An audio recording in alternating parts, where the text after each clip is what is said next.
दोस्तों नमस्कार, कैसे हैं आप सब। उम्मीद है काफ़ी अच्छे होंगे। आप सभी का स्वागत है अपने चैनल रणवीर क्लासेस पे। आज का वीडियो है ना काफ़ी इंपॉर्टेंट है। रीजनिंग का एक टॉपिक लिया गया है, एक कोडिंग डिकोडिंग का टॉपिक है। जो भी विद्यार्थी कोई समस्या हो उसमें हो रहा होगा, जो लोग सीख रहे होंगे उनके लिए काफ़ी महत्वपूर्ण, क्योंकि आपको इसके बाद माने जीवन में कभी ये टॉपिक फिर से देखना पड़ेगा नहीं है। वो तरीका बताएंगे, वो बेहतरीन तरीका ट्रिक होगा जिससे आप आसानी से बगैर कुछ दिमाग लगाए हुए आप इसका आंसर निकाल सकते हैं। ठीक है ना, तो देखते हैं इसे। और ख़ासकर उन सभी के लिए काफ़ी महत्वपूर्ण होगा जो भी तैयारी कर रहे हैं, competition exam, railway, SSC, banking, सबके लिए काफ़ी महत्वपूर्ण है। आप सभी देखिएगा और समझने का प्रयास करिएगा। सो हर वो टॉपिक बताया जाएगा, सिर्फ इसका आंसर निकालना काफ़ी नहीं है। जो इसके बाद में नहीं है, जो आगे क्वेश्चन बन सकता है, उन सभी बातों का ध्यान रखा जाएगा, उसका आंसर बताएंगे। ठीक है ना। एक और ध्यान रखिएगा, लास्ट में कुछ सवाल भी देंगे बनाने के लिए, आप जरूर बना लीजिएगा। ठीक है ना। तो ध्यान रखिए, लास्ट में आपको कुछ क्वेश्चन मिलेगा सब प्रैक्टिस करने के लिए, आप उसका आंसर जरूर बताइएगा कमेंट में। देखते हैं इसे। एक कोडिंग ऐसे दिया गया होता है। ठीक है ना। मतलब क्या है कि ये कोड किया हुआ है ZYB, इसका अर्थ लिखा हुआ है ही ईट्स मैंगो। YBA का कोड है सी ईट्स मैंगो, और YAC का है सी ईट्स ब्रेड, है ना। तो बताना है यहाँ B के लिए और के लिए अर्थ क्या होगा, B का कोड क्या होगा। कोड अर्थ बात से की होता है, मान लीजिए, और इसका निकालना है। जो भी नहीं कि हमेशा आपको B वाला ही पूछेगा, आपको वो सीखना है कि क्या क्या कहाँ कहाँ क्या हो सकता है, सबका आंसर निकालना है। ठीक है। तो ऐसे समझिए बेसिक रूल्स क्या है। रूल्स ये होता है क्या, पहले देखना है कि किसका आंसर निकालना है। देखिए हमको B का निकालना है ना, ढूंढिए B कहाँ कहाँ लिखा है। B यहाँ पे लिखा हुआ है ना, फर्स्ट लाइन में, सेकंड लाइन यहाँ भी लिखा हुआ है, और थर्ड में तो लिखा ही नहीं गया है। अब इससे ध्यान देना ही नहीं है। बात सुनिए, मतलब क्या बोले आपको, है ना कि B का आंसर निकालना है, तो B यहाँ लिखा है। ऐसा नंबर ढूंढिए जो भी कोड यहाँ पर है, केवल लाइन फर्स्ट में रहे, सेकंड में रहे, और थर्ड में नहीं है अभी ना, तो थर्ड में ना रहे। तो ढूंढिए सर, मैंगो क्या हो रहा है, मैंगो यहाँ भी है, यहाँ भी है, और यहाँ नहीं है ना। इसका मतलब क्या आंसर हो गया, आपको B के लिए कोड मैंगो हो गया। ठीक है ना, ये हो गया। अब दी इतना तो काफ़ी नहीं है, एग्जाम में तो कुछ और आ जाएगा। बोले ही के लिए क्या होगा बताइए, सी के लिए क्या होगा, कुछ भी ऐसा हो सकता है। तो उन सारी बातों को हम देखते हैं। ठीक है। मान लीजिए कभी एग्जाम में ऐसा आ जाए, ये B वाला ना पूछेगा, अगर आपसे कहे कुछ, मान लीजिए अगर हमसे कहा जाए बताइए Y के लिए क्या रहेगा, Y का निकालना हो जाए, ढूंढिए Y कहाँ कहाँ लिखा हुआ है, Y तीनों में है ना। तो ऐसा नंबर ढूंढिए, ऐसा शब्द ढूंढिए जो तीनों में शामिल है। तीनों में क्या है बताइए, ईट्स यहाँ भी है, ईट्स यहाँ भी, तीनों में ईट्स है ना। हाँ, ये याद कभी नहीं करना कि बीच वाला इसका आंसर हो जाए, है ना। ऐसा कुछ नहीं होता है। ठीक है ना। मतलब ढूंढना है कि जैसा नेचर यहाँ होगा ना, वैसा नेचर वाला यहाँ भी दिखेगा। ठीक है ना। तो मतलब क्या है, ईट्स तीनों में है ना, और तीनों में Y लिखा हुआ है, मतलब Y का जो कोड हो गया ईट्स हो गया, है ना। आपका इसका आंसर ईट्स हो गया। ठीक है, ये ध्यान रखिएगा। मान लीजिए कुछ और पूछ जाए, मान लीजिए हम B पता कर लिए, Y पता कर लिए, अब मान लीजिए पता करते हैं, अब ZA का निकाल लीजिए, Z क्या होगा, ढूंढिए Z कहाँ का लिखा है। अब Z कहाँ है, Z तो यहाँ पर केवल है, यहाँ पर इसमें है, कहीं है ये नहीं है, पहला लाइन में है ना, केवल पहला वाला लाइन में Z लिखा हुआ है, कहीं और नहीं है। तो ढूंढिए ऐसा कौन सा नंबर है जो केवल यहाँ लिखा हुआ है और कहीं नहीं लिखा हुआ है। तो देखिए ही है ना, ही देखिए ही कहाँ पे है, ही यहाँ पे है, ही कहीं नहीं है ना। मान ली ही इसका आंसर होगा, Z का आंसर ही हो गया। ठीक है ना। ध्यान रखना कि जो नंबर जैसा नेचर का है ना, उसका कोडिंग वैसा ही किया गया है। अगर ये अकेला वाला तो इसका अकेला वाला ही कोड इसका आंसर होगा। ठीक। और देख लीजिए, हम Y पता कर लिए, Z पता कर लिए, और क्या बचा है, ये A पता कर लीजिए। A के लिए क्या रहेगा, ढूंढिए A कहाँ लिखा है। A देखिए A यहाँ मैच कर रहा है ना, लाइन नंबर सेकेंड और थर्ड में। ऐसा नंबर ढूंढिए जो ये दोनों मैच कर जाए। क्या मिल रहा है बताइए, तो ईट्स तीनों में है, वो तो लगाना नहीं है। C दोनों में है ना, इसका मतलब मीनिंग क्या निकला, A का जो कोड होगा वो C होगा, है ना। इसका आसानी से बना सकते हैं। उसके बाद देख लीजिए, अब A वाला बात हो गया, अब C बचा हुआ है।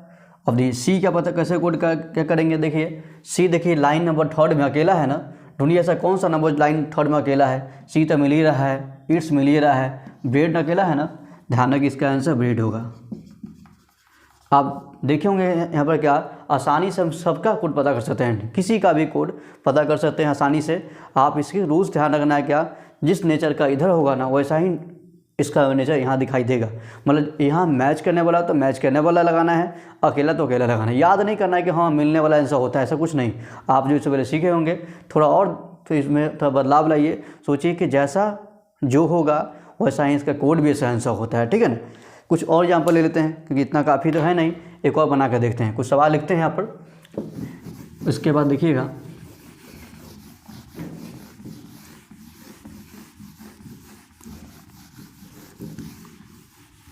एक सवाल और लिखते हैं जो इस सेम टाइप का ऐसा होगा, आप इसे देखेंगे बनाकर। कोई सवाल ले लीजिए।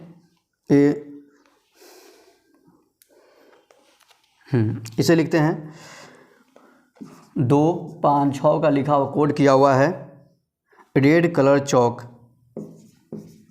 रेड कलर चौक है ना, ये है। अगला कोड है 5 8 9, 5 8 9 का कोड किया हुआ है, green colour flower, green colour flower है ना, ये लिखा हुआ है। अगला कोड किया हुआ है 2 4 5, 2 4 5 है ना, इसका पता करना है ना। ये भी इसका कोड दिया हुआ है, वाइट कलर यानी कि चौक।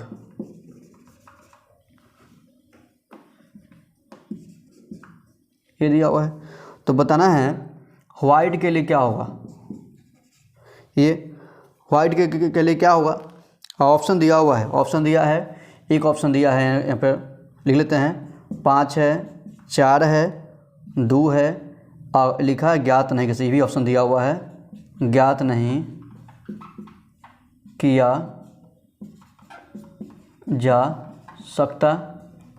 एक और लिखा है इनमें से कोई नहीं, नॉन ऑफ दीज, ये लिखे ऑप्शन, ये तीनों ऑप्शन दिया हुआ है। ऑप्शन ए मान लीजिए, बी ऑप्शन है, सी ऑप्शन, डी ऑप्शन है और ई ऑप्शन है। 5 ऑप्शन दिया हुआ है, देखते हैं इसे। अब तरीका सेम ही है, आप सेम रूल्स लगाइए। ये सवाल दिया हुआ है और पता करना वाइट के लिए क्या कोड है ना। अब ढूंढिए वाइट कहाँ लिखा है। देखिए वाइट यहाँ पर यहाँ लिखा हुआ है ना, कहीं यहाँ भी नहीं है, यहाँ भी नहीं है, कहीं तो है नहीं, सिंगल है ना, मतलब 3rd नंबर लाइन में क्या वाइट लिखा हुआ सिंगल में। तो ढूंढिए ऐसा कौन सा नंबर तीनों में है तो पूरे ग्रुप में अकेला है, सिंगल है। देखिए 2 तो मिल रहा है ना, 2 इसका आंसर नहीं होगा, 2 लगाना ही नहीं, इसकी ऑप्शन कैंसिल, ठीक है ना। अब देखिए 4 अकेला है, हो जाएगा ना। 5 में मिल रहा है ना, 5 भी इसका आंसर नहीं होगा। मतलब क्या है, ना 2 लगाना है ना 5 लगाना है, और 4 अकेला है ना। देखिए 4 कहीं नहीं मिल रहा है, इसका मतलब क्या है, वाइट का जो कोड किया हुआ है वो 4 है। 4 जो कोड है वाइट के लिए कोड किया गया है, ठीक है ना। आपका ऑप्शन नंबर बी इसका आंसर हो जाएगा। आसान सा तरीका है, आप इसे बना सकते हैं, ठीक है। और देख लीजिए यहाँ पर तो हम ये पता कर लीजिए जो किताब में दिया गया था, एक और पता कर लीजिए खुद से, कुछ और आप लोग बताइए। और मान लीजिए हमको निकालना है कलर के लिए क्या हुआ, सोचिए कलर के लिए क्या हुआ, ढूंढिए। पहले तरीका वही है, कलर ढूंढिए कहाँ लिखा हुआ है। कलर यहाँ भी है, यहाँ भी है, यहाँ भी, कलर तीनों में है ना। ढूंढिए तीनों में ऐसा कौन सा नंबर शामिल है। 5 यहाँ भी है, यहाँ भी, यहाँ तीनों में है ना। मतलब कलर का कोड क्या होगा, आप 5 इसका आंसर लगा सकते हैं, ठीक है। 5 हो गया।